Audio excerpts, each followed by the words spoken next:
If the camera icon on the lock screen is disabled and can't be used, and also if the camera app icon is missing from the apps screen of your iPhone, then let us see what to do.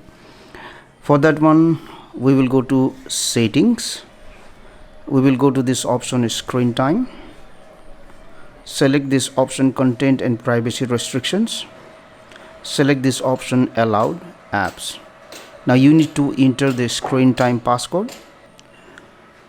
Now once you are inside this screen, what you can see is the camera application is right now disabled. So make sure to enable this option, and once I do it, if I lock the screen, now if I touch this camera icon, I can use the camera.